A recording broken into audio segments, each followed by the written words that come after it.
Namaste, oameni dragi! Bine ați venit pe canalul lui Smita Venkatesh, noi îi spunem și Guru Ma. Ea, pe acest canal, vorbește de multe subiecte ezoterice, tantrice, însă despre Bhagavad Gita este necesar de vorbit la început acum, deoarece Bhagavad Gita conține toată înțelepciunea hindusă. Bhagavad Gita, de fapt, oferă un fundament filozofic profund celor care vor să cunoască Tantra și să aibă un fundament profund și de bhakti, adică devoțional, dar să cunoască filozofia și schelăria din spate. Data trecută am trecut prin mantra cu care începe predica din Bhagavad Gita.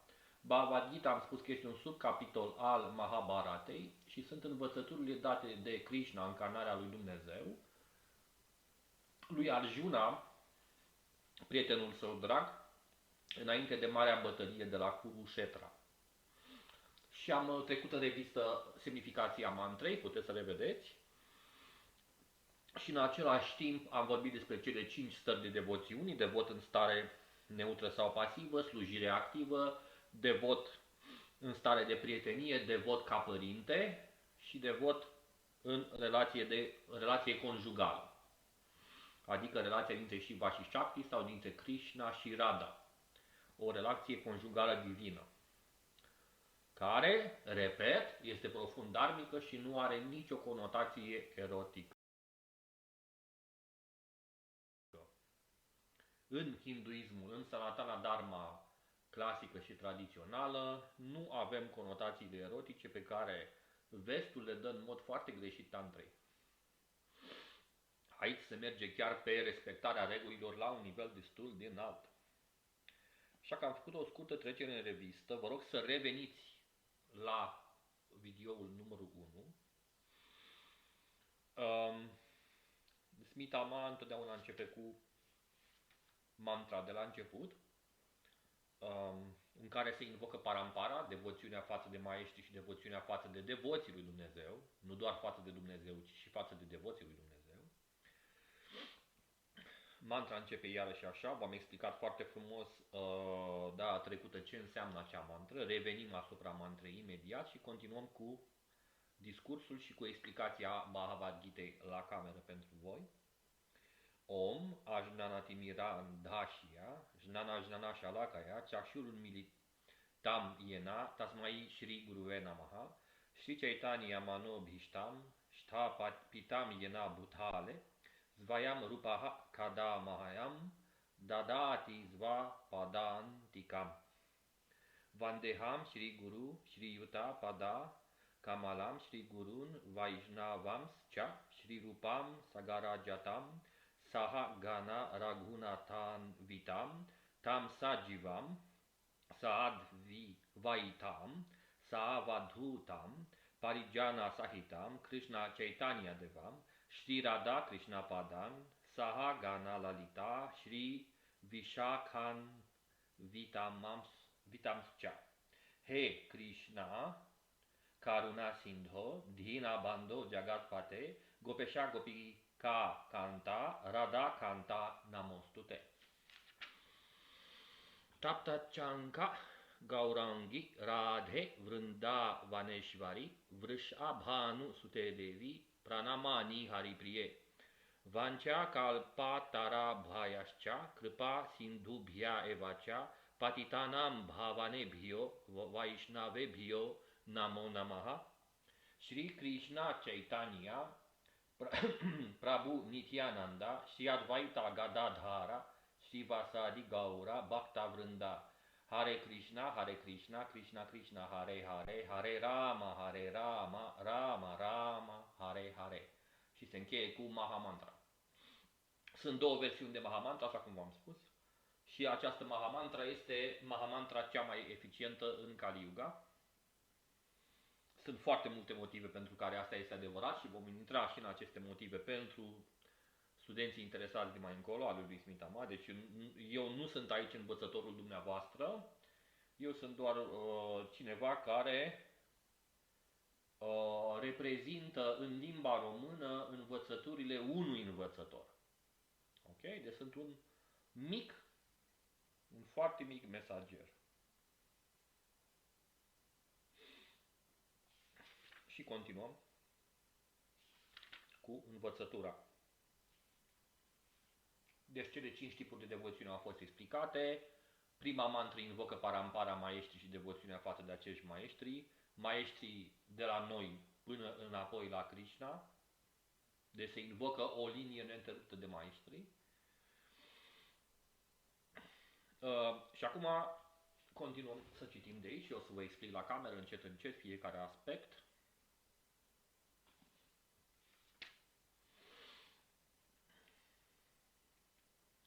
Cum îl vede Arjuna pe Krishna? Care este percepția lui Arjuna, discipolul și prietenul lui, față de Krishna?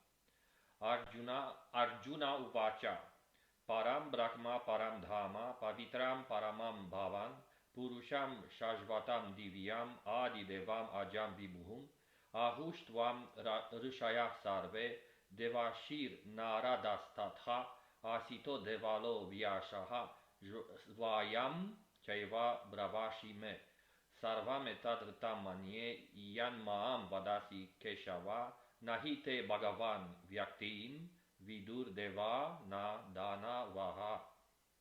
Și aici traducerea este: Arjuna a spus, tu ești personalitatea supremă a divinității, sălașul ultim, cel mai pur, adevărul absolut. Tu ești persoana originală, eternă, transcendentă, cea nenăscută și cea mai măreață. Toți marii înțelepți precum Narada, Ashita, Devala și Vyasa confirmă acest adevăr despre tine și tu însuți mi-l declar mie, o Krishna, accept tot ceea ce mi-ai spus tu ca fiind adevărat, nici semizei, nici demonii, o Doamne, nu pot să-ți înțeleagă personalitatea. Cu această idee am terminat videoul anterior și acum continuăm. După ce a ascultat Bhagavad Gita de la personalitatea supremă a divinității, Arjuna l-a acceptat pe Krishna ca Param Brahma, supremul Brahman. Deci aici se pornește de la ideea că această conștiință universală care permează întreaga realitate, este omniscientă, omnipotentă și omniprezentă, în realitate, în omnipotența sa, poate avea și o personalitate și chiar una umană. Aici e foarte interesant și similar hinduismul cu creștinismul. Foarte tare. Arjuna l-a acceptat pe Krishna ca para Brahma. Orice ființă vie este Brahma, dar ființa supremă sau personalitatea supremă a divinității este supremul Brahman. Deci și eu sunt Brahma și dumneavoastră sunteți Brahma. Tatvamasi, aham Brahmasmi. Dar Krishna este para Brahma. Brahma care conține această infinitudine de spirite monadă numite în hindui, în Sanatana Dharma, Brahma. Param Dhama înseamnă că el este supremul loc de repaus sau sălașul tuturor. Pavitram înseamnă că el este pur, nepătat de contaminarea materială. Purusham înseamnă că el este supremul care se bucură. El este omniprezent, deci Dumnezeu este atotputernic și omniprezent și el se bucură de propria sa creație. Deci care este una dintre scopurile existenței lui Dumnezeu față de Dumnezeu în creația sa, este a se bucura de propria sa creație care este vastă. Noi când ne uităm împrejur, vedem nici măcar 0,0,01% din creația lui Dumnezeu. Sunt atâtea milioane de galaxii, de universuri. Universul este infinit. Nu? Nu putem, deci când spunem că Dumnezeu se bucură de propria sa creație, ne referim la vastitatea transcendentă din neconceput pentru mintea noastră. Shashvatam înseamnă originar, înseamnă el este cauza tuturor cauzelor. Divyam înseamnă transcendent sau divin. Adidevam, personalitatea supremă a divinității. Sau Adidevam mai înseamnă și Deva primordial. Ajam cel nenăscut, iar Vibhum cel mai măreț. Deci aici apar niște atribute divine ale lui Krishna. Unii ar putea crede că deoarece Krishna este prietenul lui Arjuna, Arjuna îi spunea toate aceste lucruri ca să-l flateze. Dar Arjuna, tocmai spre a alunga această îndoială din mințile cititorilor Bhagavad Gitei, dovedește aceste laude în strofa următoare, când spune despre Krishna că este acceptat ca personalitatea supremă a divinității nu numai de către el, ci de autorități precum Narada, Asita, Devala și Vyasadeva. Aceștia sunt mari personalități care au răspândit cunoașterea vedică așa cum este acceptată de toți. Acharya. Acharya, am precizat în videoul anterior, înseamnă maestru sau guru. De aceea, Arjuna îi spune lui Krishna că acceptă orice spune el ca fiind cu totul perfect. Sarvam etad rtam manie. Accept tot ce spui tu ca fiind adevărat. Arjuna mai spune că personalitatea Domnului este foarte greu de înțeles și că el nu poate fi cunoscut nici chiar de mari semizei. Aceasta înseamnă că Domnul nu poate fi cunoscut nici măcar de personalități mai mărețe decât ființele umane.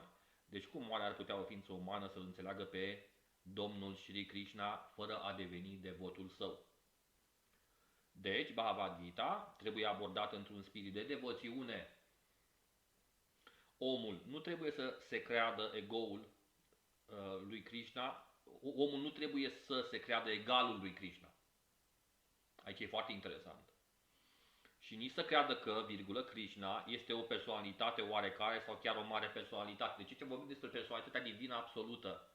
Ei pleacă de la premiza că această omniprezentă conștiință divină se poate încarna într-o personalitate și poate avea o personalitate divină transcendentă. Astfel, potrivit afirmațiilor din Bhagavad Gita sau conform afirmațiilor lui Arjuna, care încearcă să înțeleagă Bhagavad Gita, noi trebuie măcar teoretic să-L acceptăm pe Krishna ca personalitatea supremă a divinității, dar nu poți să accepti asta fără să nu ai o experiență directă. Și ca să ai experiență directă a ceea ce înseamnă personalitate supremă divină, a tot pătrunzătoare, a tot acaparatoare, a tot pătrunzătoare, care permează întreaga existență, nu poți avea acces la această grație fără să nu faci parte dintr-o linie de inițiere. Deci, și despre asta discutăm aici, că există o linie de inițiere și o persoană care face parte din această linie de inițiere este chiar Smita Venkatesh. Practic, eu traduc aceste învățături. Citesc de aici, dar și explic lucruri în plus care și ea le spune. Atenție, sunt învățături introductive, totuși. Mai încolo apar profunzimi mult mai mari în funcție de cei care și în funcție de nivelul lor de înțelepciune și de înțelegere. Deci, Bhagavad Gita trebuie abordată într-un spirit de devoțiune. Deci nu poți să înțelegi, e ca la creștin, nu poți citi Noul Testament fără să nu ai o leacă de credință. Astfel, potrivit afirmațiilor din Bhagavad Gita sau conform afirmațiilor lui Arjuna, care încearcă să înțeleagă Bhagavad Gita, noi trebuie măcar teoretic să-L acceptăm pe Shri Krishna. Shri înseamnă Sfânt, Krishna cel întunecat, în sensul de transcendent și de nepătruns de lumina minții noastre umane. Ce este de fapt Bhagavad Gita? Scopul Bhagavad Gitei este acela de a izbăvi omenirea de neștiința existenței materiale. Deci Bhagavad Gita este de fapt o cunoaștere care te poate duce către transcendență. Este o cunoaștere care te invită să experimentezi transcendența. Orice om are tot felul de dificultăți, așa cum și Arjuna se află în dificultate, trebuind să lupte în bătălia de la Kurukshetra. Și noi avem bătăliile noastre personale de luptat în viața de zi cu zi și nu există, dragii mei, o învățătură mai bună care să-ți devină companion în micile lupte, în micile încercări sau în marile încercări pe care oamenii le au în viața de zi cu zi. Gândiți-vă, Arjuna era un general, era un luptător, era din casta războinicilor Kshatriya, niște războinici sfinți. El folosea această învățătură înainte de o mare bătălie. El avea niște dileme morale foarte mari înainte de această bătălie și totuși Krishna l-a inițiat înainte de asta. Deci dacă Arjuna a folosit cu succes această cunoaștere într-o situație limită și de criză maximă, și noi, în micile noastre încercări din viața de zi cu zi, cu atât mai tare se aplică această cunoaștere. Nu numai Arjuna, ci oricare dintre noi este plin de griji din pricina existenței materiale. Serios? Foarte adevărat, nu? Însă și existența noastră are loc în atmosfera non-existenței. În realitate, noi nu suntem destinați să trăim în amenințarea non-existenței. Deci noi nu suntem destinați să ne chinuim. Ok? scopul existenței noastre nu este suferința. Și se pare că suferim în fiecare zi. Poți să faci și practici spirituale, poți să te rogi toată ziua, tot suferi, tot sunt încercări. Din partea oamenilor, din acțiunile tale din trecut te vizitează în forme deghizate. În realitate, noi nu suntem destinați să trăim sub amenințarea suferinței de zi cu zi. Foarte frumos spune.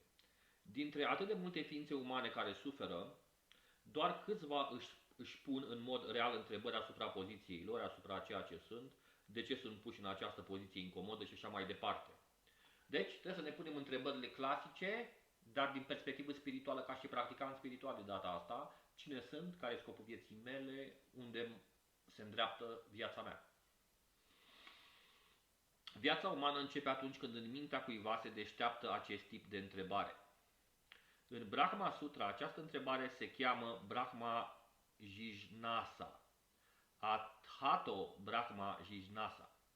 Orice activitate a ființei umane trebuie socotită un eșec atâta timp cât nu-și pune întrebări despre natura absolutului. Foarte frumos. Deci aceia care încep să se întrebe de ce suferă sau de unde au venit și de unde se duc după moarte sunt pregătiți să înțeleagă Bhagavad Gita. Discipolul sincer trebuie să aibă și un respect ferm pentru personalitatea suprema a divinității. Un asemenea discipol era Arjuna. Deci să aibă calitatea principală, nu doar cunoaștere, ci și smerenie. Domnul Krishna descinde pentru a restabili adevăratul țel al vieții atunci când omul uită acest țel. Chiar și atunci, dintre foarte multele ființe umane care se deșteaptă, poate doar unul pătrunde de fapt în spiritul înțelegerii propriei poziții, iar pentru el a fost rostită această Bhagavad Gita. Deci Bhagavad Gita cu siguranță adresează aceste întrebări fundamentale care ne vizitează într-un mod chinuitor uneori în această viață plină de suferințe. Cine sunt, încotro mă îndrept, care e scopul vieții mele și multe altele. De unde vin, cine sunt, încotro mă îndrept. De unde vin, cine sunt, încotro mă îndrept. În realitate, cu toții suntem înghițiți de tigrii neștiinței. Însă Domnul este foarte milostiv cu entitățile vii, mai ales cu ființele umane. Pentru aceasta el a rostit Bhagavad Gita, care înseamnă cartea lui Dumnezeu, Bhagavat sau Bhagavan. Bhagavan însemnând Dumnezeu. Făcând din prietenul său Arjuna discipolul său. Fiind un asociat al Domnului Krishna, Arjuna era deasupra oricărei ignoranțe. Dar Arjuna a fost pus în starea de ignoranță pe câmpul de luptă de la Kurukshetra, tocmai pentru a pune întrebări Domnului Krishna despre problemele vieții, astfel încât Domnul să le poată explica în beneficiul generațiilor viitoare de ființe umane și să descrie planul vieții. Astfel, omul va putea să acționeze în conformitate cu el și să împlinească misiunea vieții umane. Subiectul Bhagavad Gita implică înțelegerea a 5 adevăruri fundamentale. Și acum urmează o foarte importantă înțelegere de bază pe care trebuie să o urmăriți cu mare atenție. Mai întâi trebuie explicată știința de Dumnezeu și apoi poziția constitutivă a entităților vii Jiva. Noi suntem Jiva, ființe vii, entități care dețin euri, Jiva. Există pe de o parte Ishvara, cel care controlează, și Jiva, entitățile vii care sunt controlate. Aici în Bhagavad Gita se spune că Ishvara este marele controlator, cel care controlează tot. Dar la ce se referă asta? Se referă la faptul că, gândiți-vă puțin, în spatele voinței noastre, așa zis libere, stau o sumedenie de influențe invizibile și necunoscute. Aceste influențe invizibile și necunoscute vin prin planete, vin prin constelații, vin prin karme de neam, vin prin karme personale. Și noi, practic, suntem foarte controlați și nu ne dăm seama. Deci noi suntem controlați, de fapt. Însă, trăim o stare iluzorie de liber arbitru, care, atenție, nu neagă liberul arbitru autentic, dar o să intrăm și în subiectul ăsta mai profund. Știu că este un subiect care trezește și ridică sprâncene. Trezește multe întrebări și ridică multe sprâncene. Există pe de o parte Ishvara, cel care controlează, și Jiva, ființele controlate. Dacă o entitate vie spune că nu este sub controlul cuiva, ci este liberă, ea este în ignoranță. Păi da, pentru că nu cunoaște forțele motrice din spatele mișcărilor sale. Este ca și cum să vă dau un exemplu. Haideți să vă dau un exemplu super simplu.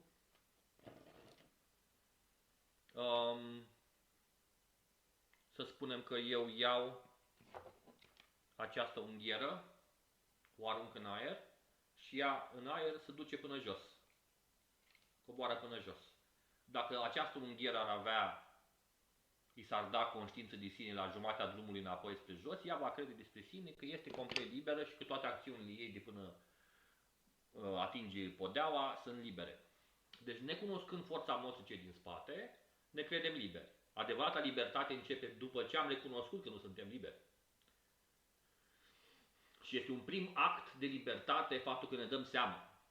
Actul de conștiință înseamnă că îți dai seama. Mai întâi este explicată așa. Bun. Entitatea vie este controlată în toate privințele, cel puțin în viața sa condiționată. Astfel, în Bhagavad Gita, subiectul principal este Ishvara, cel care controlează tot, sau cum îi spun hindușii, marele controlator. Marele controlator. Foarte interesant. Supremul care controlează și Jiva, entitățile vii controlate de el. Deci, am intrat deja într-un subiect de Bhagavad Gita de profunzime, în care Jiva, noi, tu ești Jiva, eu sunt Jiva, suntem controlați într-un mod misterios de Ishvara, care este conștiința absolută. De asemenea, se vorbește și despre Prakriti, natura materială, despre timp, durata existenței, kala adică, și karma. Deci avem câteva concepte fundamentale. Ishvara, cel care controlează tot, Jiva, cei care noi suntem controlați, Kalaurile, care sunt ciclurile naturii, planetele în jurul Soarelui, Soarele în jurul și sistemul nostru solar se învârte în jurul centrului galaxiei și așa mai departe. Da? Deci, tot ce înseamnă trecere și timp, ciclicitate. Deci, în această ciclicitate, noi suntem controlați de Ishvara. În această ciclicitate, Kala, noi suntem controlați, Jiva, de către Ishvara. Ishvara. Kala, Ishvara și Jiva. Și noi avem activități, karma. Dintre aceste lucruri, doar karma se poate schimba. Restul nu sunt imobile. Kalasurile nu se schimbă, Jivaurile nu se schimbă, Ishvara nu se schimbă, deci ciclicitatea Universului va fi mereu cum este. Chiar dacă ni se pare nouă că se încheie, de fapt și aia face parte dintr-un ciclu mai mare. Ishvara, cel care controlează, este etern, nu se schimbă niciodată. Tot ce putem noi să acționăm este în karma. Și de aici se naște filozofia Bhagavad Gitei. Cum putem acționa cu înțelepciune din karma? Deci avem așa. Și Prakriti, care este materia omniprezentă și care este partenera lui Ishvara în acțiune. De fapt, Ishvara ne controlează prin Prakriti. Prakriti înseamnă natura de jur împrejur. Și kalasurile se întâmplă în Prakriti, care poate fi materia de peste tot. Materia din care e făcut tot universul se numește aici, în această filozofie, Prakriti. Deci avem Ishvara, Prakriti, kalasuri, Jiva și karma. Karmaurile care sunt karme ale acestor Jiva, acestor eu. Eu și dumneavoastră. Manifestarea cosmică este plină de tot felul de activități. Toate entitățile vii sunt angajate în diferite activități. Adică diferite karme. Activități adică karme. Eu acum sunt la cameră și fac o karmă. Fac o karmă bună. Voi ascultați și poate vi se schimbă viața în bine și percepția. Ascultarea este o karmă bună. Deci singura libertate care o avem este să facem două tipuri de karme. Bune sau karme rele. Karmele bune duc la eliberare, karmele rele duc la condiționare. Din Bhagavad Gita trebuie să învățăm ce este Dumnezeu, ce sunt entitățile vii, ce este Prakriti, ce este manifestarea cosmică, cum este ea controlată de timp, adică Kala, ce am spus mai devreme, acele Kalasuri, și ce sunt activitățile entităților vii, adică karmaurile. Sunt mai multe tipuri de karma, o să învățăm despre ele. În afara acestor 5 subiecte principale, deci sunt 5 subiecte principale, da? În Bhagavad Gita se stabilește faptul că divinitatea supremă, sau Krishna, sau Brahman, sau supremul care controlează, sau Paramatman, puteți folosi orice nume vă place, este cel mai măreț dintre toate. Ok? Deci acest Ishvara, supremul care controlează. Ființele vii sunt asemănătoare în calitate cu supremul care controlează. Atenție! Deci avem în noi o parte din Ishvara. Avem în noi o scânteie din suprem. De exemplu, Dumnezeu controlează fenomenele universale ale naturii materiale, așa cum se va explica în ultimele capitole din Bhagavad Gita. Natura materială nu este independentă. Ea acționează potrivit poruncilor Domnului Suprem. Deci natura, Prakriti, acționează conform poruncilor lui Ishvara. Și asta ne influențează și nu ne dăm seama. Așa cum spune Domnul Krishna, Maya Dyakshena Prakritihi Suyate Sa Chara Charam. Această natură materială acționează la comanda mea. Când vedem lucrurile uimitoare ce au loc în natura cosmică, trebuie să știm că dincolo de manifestarea cosmică se află cineva care o controlează. Este un lucru puieril să nu-l iei în considerare pe cel care controlează. Păi ne uităm, totul este supus unei ordini foarte măreți. Dacă ne uităm și cum albinele își fac, au simțul geometriei, niște albine, nu? Și nu doar albinele, și furnicile. Totul este condus de un simț al geometriei, un simț care indică o stare mai înaltă de lucruri, la un nivel transcendent, totuși, care nu poate fi pătruns cu mintea sau nu poate fi pătruns cu știința umană obișnuită. El știe întotdeauna că în spatele mașinăriei se află un om, șoferul care conduce. La fel și Domnul Suprem este șoferul sub conducerea căruia funcționează totul. Entitățile vii, Jiva, au fost acceptate de Domnul, așa cum vom arăta în ultimele capitole, ca părțile sale integrante. O bucățică de aur este tot aur, un strop de apă din ocean este tot sărat, la fel și noi, entitățile vii, fiind părți integrante ale Supremului care controlează Ishvara sau Bhagavan, Domnul Krishna, avem toate calitățile Domnului Suprem în cantități infime, căci noi suntem niște Ishvara minusculi, niște Ishvara subordonați. Foarte interesant. Deci noi avem toate calitățile lui Dumnezeu în interiorul nostru, în diferite cantități, în funcție de karmele pe care le facem. Anumite karme hrănesc aceste calități divine sau le secătuiesc. Noi încercăm să controlăm natura, așa cum încercăm în prezent să controlăm spațiul sau planetele, iar această tendință de a controla apare datorită faptului că ea există și în Krishna. Dar deși avem tendința de a domni asupra naturii materiale, Prakriti, trebuie să știm că nu suntem Supremul care controlează, nu suntem Ishvara, chiar dacă avem scânteia divină a lui Ishvara în noi. Nu suntem Ishvara, că dacă am fi Ishvara, nu ne-am mai chinuit atâta în fiecare zi cu tot felul de probleme minuscule. Minuscule comparat la nivelul cosmic al lui Ishvara. Pentru noi nu sunt minuscule, pentru noi sunt cu adevărat niște... Ok, acest lucru este explicat în Bhagavad Gita. Ce este Prakriti?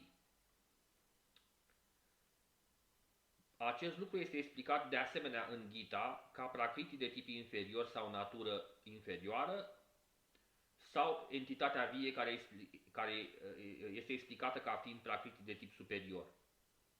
Prakriti de tip superior suntem noi. Prakriti de tip inferior este masa pe care stă monitorul la care vă vorbesc. Deci Prakriti de tip superior, entitățile vii, jivaurile, coexistă, coabitează cu prakriti de tip inferior și nu ar putea să existe fără prakriti de tip inferior. Corpurile din care suntem făcuți, prakriti de tip inferior. Conștiința care le ocupă, prakriti de tip superior. Prakriti este feminină și este controlată de domnul, așa cum activitățile soției sunt controlate de soț. Prakriti este întotdeauna subordonată, dominată de domnul, care este cel care predomină. În anumite situații, ca să nu înțelegeți greșit aici, Bhagavad Gita totuși a fost scris și se raportează la niște evenimente de acum între 2500 și 3000 de ani, da? Aici se referă la faptul că uneori Prakriti are de spus un cuvânt, alteori Ishvara are de spus un cuvânt. E ca într-o căsătorie. Deci, în Bhagavad Gita, aici se vorbește despre căsătoria dintre Prakriti și Ishvara și este o căsătorie în care amândoi au drepturi egale, însă amândoi sunt buni la ceva în timpul potrivit, în calul potrivit. Acest lucru este menționat clar în capitolul 7 din Bhagavad Gita. Apareyam itastum aniam prakritim vidhi me param jiva bhutam.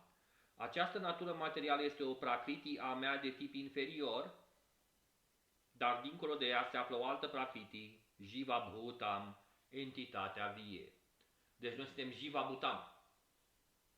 Natura materială însă este alcătuită de cele trei calități: modul bunătății, modul pasiunii și modul ignoranței. Asta e foarte tare. Deci atenție! Acum Krishna îl educă pe Arjuna în cele trei tipuri de energie, de fapt. Sattva, Tamo și Guna. Oamenii dominați de ignoranță și care se află într-un întuneric al ignoranței, nu-și pun nicio întrebare despre nimic și sunt statici. Pur și simplu viața lor e complet controlată de circumstanțe. Asta este prakriti tamasică. Tamoguna. Oamenii care sunt proactivi, vor să-i domine pe ceilalți, vor succes cu orice chip sau sunt oameni de succes și se îndreaptă spre mai mult succes, ăia sunt oamenii ai pasiunii, Raja Guna. Și oamenii care se îndreaptă spre Dumnezeu, chiar dacă au succesuri în viața materială, dar nu uită de Dumnezeu, ei sunt Sattva Guna, sunt sadvici. Deci avem trei tipuri de energie. Deci deja am ajuns la câte tipuri sunt. Ishvara, Prakriti, Kala, Jivam și Karma. 5. Astea 5 sunt operate și sunt permeate de trei tipuri de energii. Sattva, Raja și Tama, sau Tama, care e cea mai de jos și cea mai apropiată de materie, chiar materie inferioară, Tamo, Raja și Sattva. Deci avem 5 categorii de ființă. Deja vorbim despre o filozofie, despre o ontologie de fapt aici, o ontologie hindusă chiar. O ontologie, știința despre existență. Și cele trei gunasuri, deci trebuie să rețineți. Ishvara, Prakriti, care e de două tipuri, inferioară și superioară, Jiva, Kalasurile și Karma. Iar Karma este, karmele sunt singurul element care se schimbă, iar karmele sunt de trei tipuri. Sattva, pe calea de mijloc, armonie, pace, Raja, pasiune și Tama, ignoranță, întuneric. Și sunt și cele trei tipuri de energii care sunt asociate celor trei canale energetice din interiorul nostru. Tama, Tamoguna pe canalul stâng, Raja Guna pe canalul drept al ființei noastre și Sattva Guna pe canalul central energetic. Sattva, Raja și Tama sau Tama, Raja și Sattva, și aceste trei tipuri de categorii sunt găsite peste tot în viața noastră. Există mâncare tamasică, rajasică sau sattvică. Există personalități tamasice, rajasice sau sattvice.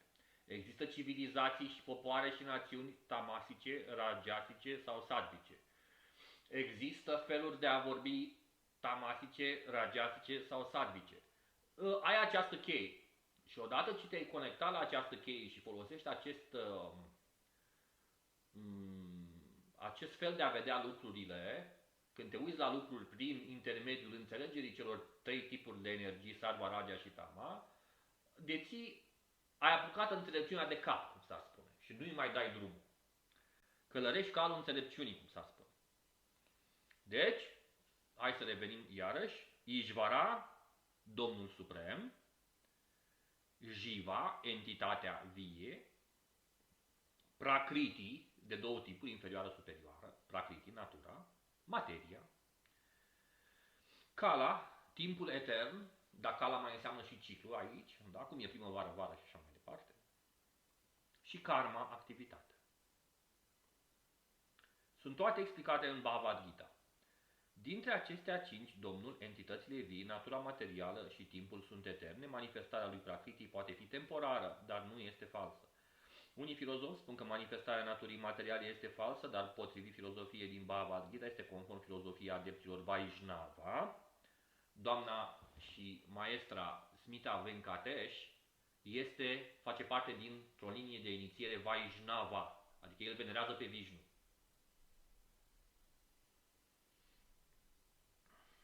Manifestarea lumii nu este acceptată ca fiind falsă, ea este acceptată ca reală, dar temporară. Deci atenție, în Vaishnava și în Bhagavad Gita nu se spune că lumea este iluzorie, ci este temporară. În sensul ăsta poate fi numită iluzorie, nu non-existentă, așa cum îi spun anumite școli filozofice din India. Noi trebuie să înțelegem că Sanatana Dharma și hinduismul este un cuvânt inventat de britanici, el nu există. Religia hindusă practic nu există, ca și termen nu există, nu e corect. Sanatana Dharma este, de fapt, termenul corect pentru această religie a indienilor și ea înseamnă serviciul universal, lucru în slujba binelui universal. Adică karma înțeleasă, înțelepciunea acțiunii. Asta este, de fapt, esența. Pentru că înțelepciunea acțiunii te apropie de Ishvara sau te îndepărtează de Ishvara. Înțelepciunea acțiunii te duce în întuneric, în ignoranță, în tamoguna, te duce în activitate, în pasiune, în raja guna sau te duce în sattva guna pe canalul central. Și dacă cineva stă pe canalul central suficient de mult timp, în sattva guna, el devine gunatit, transcende la Dumnezeu și Ishvara de fapt este gunatit, este dincolo de aceste trei tendințe. Am uitat să vă zic asta. Deci Ishvara nu este afectat de aceste trei tendințe. Prakriti se manifestă în aceste trei tendințe, însă marele sine divin care controlează tot este gunatit dincolo de aceste trei tendințe. Bun. Deci astăzi am intrat în anumite lucruri de profunzime, iar data trecută am avut o introducere despre cele 5 tipuri de devoțiune, explicarea unor mantre, însă astăzi am aprofundat puțin elemente de ontologie a filozofiei indiene de mai mare profunzime și dumneavoastră aveți nevoie de claritate. Ce este Ishvara? Ce este Kala? Ce e Prakriti? Ce e Karma? Ce sunt cele trei gunasuri? Raportul dintre ele, câte tipuri de Prakriti sunt? Dacă noi îl avem pe Ishvara, noi ce înseamnă asta? Ce este Ishvara? Și așa mai departe. Ce sunt Kalasurile? Vom aprofunda această cunoaștere într-un video viitor. Vă mulțumesc pentru atenție. Dacă aveți întrebări, vă rog să nu vă sfiiți. Dacă sunteți vorbitori de limba engleză, puteți pune întrebările direct pe canalul lui Smita Venkatesh. Ea este deținătoarea acestui canal și mi-a permis și m-a încurajat să prezint aceste învățături la cameră și în limba română pentru cei care au dificultăți de a vorbi sau a înțelege în limba engleză. Însă vă invit să participați și pe dumneavoastră la cursurile sale de Bhagavad Gita, în care nu doar că înțelegeți cu mintea anumite lucruri, dar este posibil să aveți și anumite experiențe. Pentru că Smita Venkatesh, eu îi spun Guru Ma, nu este doar un simplu om care deține cunoaștere intelectuală, ci este o inițiată. S-a născut într-o familie de inițiați. E ca și cum ai spune că nu doar de inițiați. Tatăl ei a fost un mare guru și este un mare guru. Eu îl consider gurul meu personal. L-am cunoscut pe tatăl ei, Divya Chetananda, și în timpul vieții sale, în ultimii ani de viață. Am luat contact cu Smita Venkatesh ulterior. Mi-a deschis mintea în multe privințe care înainte nu mi erau clare, privitor la filozofia hindusă. Deși am studiat filozofia hindusă enorm de mulți ani, totuși să înveți direct din gura unui inițiat este mult mai valoros decât să studiezi de unul singur. Oricâte întrebări am avut și oricâte inițieri am mai avut și de la alții în trecut, tot timpul e loc de mai bine. Pot să vă spun așa, ea este un maestru autentic. Deci puteți să mergeți la ea cu încredere. Ea antrenează oameni în practica tantrei, în practica Srividiei și în practica Vaishnava când vine vorba de Bhagavad Gita. Sunt foarte multe chei care se dau în Bhagavad Gita și este o înțelepciune universală absolută. Nu-i ceea ce pare la început, este mult mai profund decât pare. Și cei care au un simț divin în interior, să aveți o intuiție divină în interior care vă șoptește, vă poate confirma propriul dumneavoastră simț intern divin că e adevărat ce vă zic. Împreună cu fiicele lui Guruji, Smita Ma este fiica lui Guruji, este și ea un guru, eu o consider un guru, multă lume îi spune guru. Nu e vorba doar de o învățătură dată la cameră. Noi facem împreună meditații, facem împreună practici foarte intense. Pot spune că se pot învăța secrete tantrice și secrete de devoțiune, secrete de bhakti și secrete de practică spirituală, care din gura unui european nu le veți auzi niciodată. Așa că eu vă spun, mergeți cu încredere către acest învățător spiritual, Smita Venkatesh. Eu sunt un simplu, cum am spus și la început, interpret și vă mulțumesc pentru atenție. Dacă aveți întrebări, vă rog, dacă aveți întrebări în limba română, vă rog să le adresați în comentarii. Dacă doriți să o contactați direct pe maestra spirituală Smita Venkatesh, vă pot ajuta în acest sens. Până la urmă, fiecare dintre dumneavoastră, dacă ați petrecut atâta timp în fața camerei să ascultați mesajul Bhagavad Gitei, înseamnă că aveți o chemare profundă în interior, sunteți căutători spirituali și sunteți cât de cât, putem spune, serioși, aveți o chemare spirituală profundă. Aici e vorba despre o practică spirituală dedicată. Este vorba despre o practică spirituală de termen lung. E un antrenament spiritual de la A la Z care se oferă, care maestrii din această tradiție îl oferă. Și nu este o tradiție născută ieri sau azi. Fiecare guru și Smita Ma sau Smita Venkatesh a avut guru, care la rândul lui a avut alt guru, care la rândul lui a avut alt maestru și tot așa și tot așa și tot așa și vorba de o parampara. Nou, odată ne-a explicat toată ramificația maestrilor de la începutul până azi. O durat o grămadă. Cum au învățat unii de la alții. Deci o ramificație destul de mare, chiar m-a impresionat. La început crezi că, uite, am avut și eu un guru care a avut un guru, care a avut un maestru și au intrat în niște detalii de am zis, băi, nu, deci ăștia chiar sunt pe bune aici. Și da, sunt pe bune, sunt practicanți pe bune. Grația maestrului se simte în această practică și în această tradiție spirituală.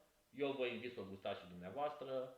Eu, deși am experiențe și în alte căi spirituale, pot să depun mărturie experiențelor spirituale datorită acestor oameni minunați.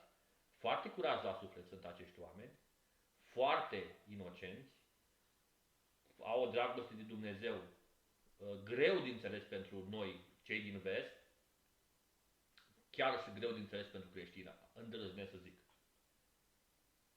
Nu? Uite, v-am dat ieri exemplu, sau acum câteva zile, v-am dat exemplu cu devoți al lui Krishna care stau în starea de părinte devoțională față de Krishna și îl hrănesc pe Krishna, iau statuia, iau ritualul cu Krishna ca și copil.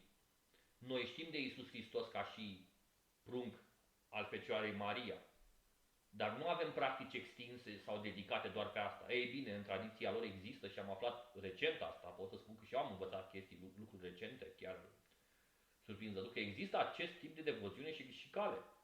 Greu de înțeles pentru noi, la ce se folosește, care este utilitatea, cu ce te ajută în relația ta cu Dumnezeu treaba asta și toate astea.